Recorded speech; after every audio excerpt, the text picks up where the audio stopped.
Welcome to Acharya education YouTube channel. సాహిత్య ప్రక్రియలో భాగంగా మనం ఈరోజు గజల్ అనేటువంటి ప్రక్రియకు సంబంధించి మనం తెలుసుకుందాం. క్రీస్తు శకం 10వ శతాబ్దంలో గజల్ ప్రక్రియ అనేటువంటిది మనకు మొదట అరబ్బీ భాషలో 10వ శతాబ్దంలో అరబ్బీ భాషలో జనించింది మొట్టమొదలు. ఈ ప్రక్రియ అరబ్బీ భాష నుండి పర్షియన్ భాషలోకి, ఆ తర్వాత ఉర్దూ భాషలోకి, ఉర్దూ నుంచి తెలుగులోకి రావడం జరిగింది. ఫస్ట్ ఈ ప్రక్రియ ఎక్కడ వచ్చిందంటే అరబ్బీ భాష నుంచి పర్షియన్ భాషకు, తర్వాత పర్షియన్ నుంచి ఉర్దూలకు, తర్వాత ఉర్దూ నుంచి తెలుగులకు రావడం జరిగింది. ఇది మనకు ఈ విధంగా ఒక్కొక్క భాష నుంచి మనకి ఈ తెలుగు ప్రక్రియలోకి రావడం జరిగింది. ఉర్దూ భాషలో గజల్ ఒక కమనీయమైనటువంటి కవితా ప్రక్రియ. పర్షియన్ భాషలోని కసీదా అనే పదం నుండి గజల్ అన్నమాట పుట్టింది. మరి గజల్ అంటే స్థూలంగా ప్రియురాలితో సల్లాపమని చెప్పినటువంటి వారు సింగిరెడ్డి నారాయణ రెడ్డి. మరి ఉర్దూ భాషలో గజల్ ఒక కమనీయమైనటువంటి కవితా ప్రక్రియ. పర్షియన్ భాషలోని కసీదా అనే పదం నుండి గజల్ అన్న మాట పుట్టడం జరిగింది. ఇది గజల్కి సంబంధించినటువంటి పరిచయం. అయితే గజల్కి సంబంధించినటువంటి కొన్ని లక్షణాలు మనం తెలుసుకుంటే, ఇది సరస భావనకు సంబంధించినటువంటి ఒక ప్రక్రియ. తర్వాత చమత్కార కిరణానికి సంబంధించినటువంటి ప్రక్రియ. దీంట్లో ఇంపు ఉంటుంది, కుదింపు ఉంటుంది. ఇవి గజల్కి సంబంధించినటువంటి లక్షణాలు. ఇంపు, కుదింపు అనేటువంటి గజల్కి సంబంధించినటువంటి లక్షణాలు. ఇక గజల్కి సంబంధించినటువంటి ప్రత్యేకతలు మనం తెలుసుకుంటే కనుక, డాక్టర్ సి నారాయణ రెడ్డి గారు గజల్ ప్రక్రియ విశేషాలను ఇలా వివరించాడు. గజల్ మాత్రా ఛందస్సులో సాగుతుంది. ఏ విధంగా ఉంటుంది మరి గజల్? మాత్రా ఛందస్సులో సాగుతుంది. తర్వాత గజల్ పల్లవిని మత్లా అంటారు. గజల్ పల్లవిని మత్లా అంటారు. గజల్ చివరి చరణాన్ని మక్తా అని అనడం జరుగుతుంది. పల్లవినేమో మత్లా అంటున్నాం, తర్వాత చివరి చరణాన్ని మక్తా అంటున్నాం.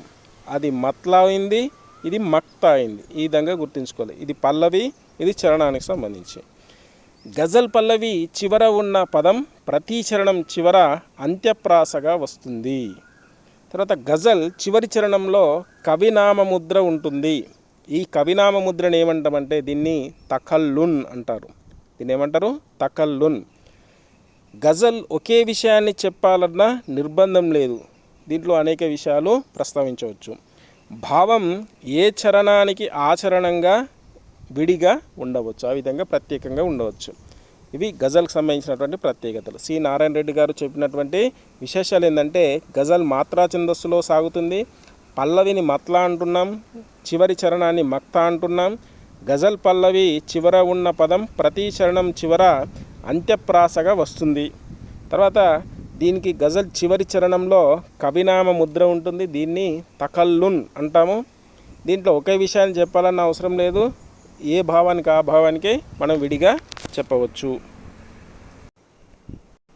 ఇక తెలుగులో గజల్ ఆరంభానికి సంబంధించి తీసుకుంటే, ఉర్దూ భాషలోని గాలిబ్ గజల్లను మొట్టమొదటిసారిగా దాశరథి కృష్ణమాచార్యులు గాలిబ్ గీతాలు అన్న పేరుతో తెలుగు పాఠకులకు అందించడం జరిగింది.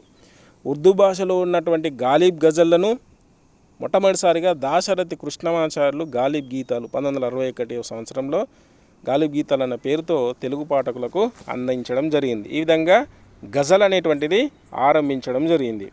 ఇక తెలుగులో సొంతంగా గజల్స్ రాసి పాడి గజల్ ప్రక్రియకి వ్యాప్తి కలిగించినటువంటి వారు ఎవరు అంటే సినారే.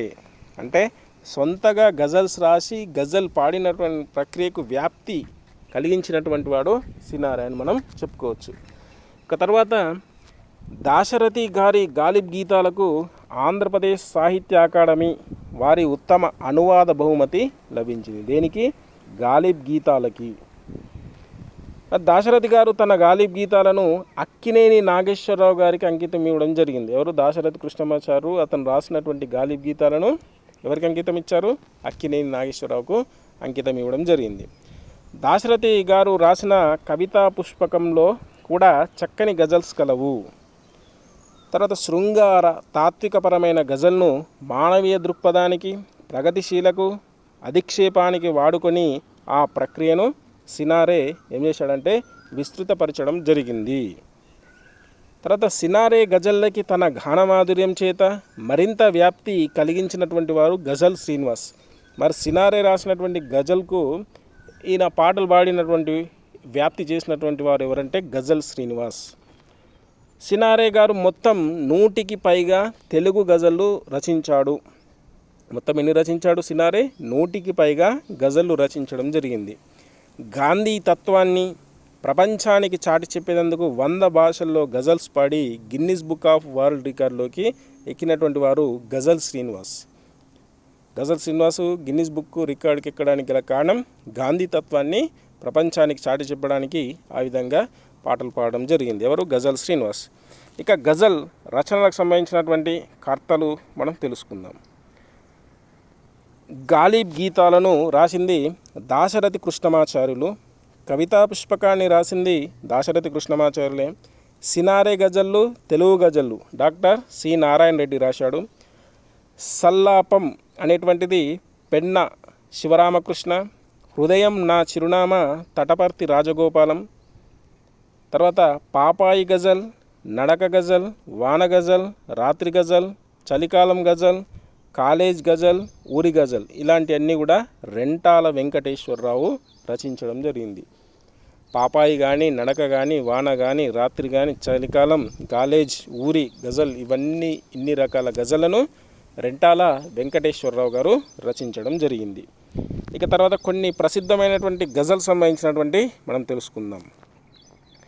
రమ్మంటే చాలుగా నే రాజ్యాలే విడిచిరానా, నీ చిన్న నవ్వు కోసం స్వర్గాలు విడిచిరానా అని దాశరథి కృష్ణమాచార్యులు చెప్పడం జరిగింది.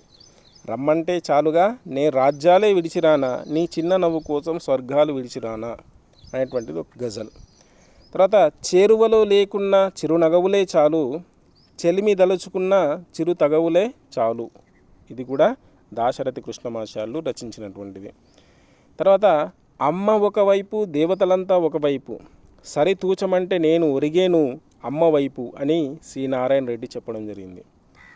తర్వాత గజలంటే మనది కాదనే గజిబిజి నీకెందుకు, పరసీమల డిస్కోలంటే ఉరవడి నీకెందుకు అని సి నారాయణ రెడ్డి చెప్పడం జరిగింది.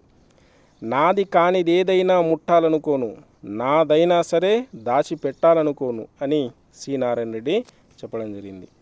తర్వాత చిరునవ్వు లాంటి మనసుంటే నా శిరస్సు వంచుతాను, మూసం దాచిన ముఖముంటే ఆ ముసుగు చించుతాను ఇది కూడా సి నారాయణ రెడ్డి రాసినటువంటి గజల్.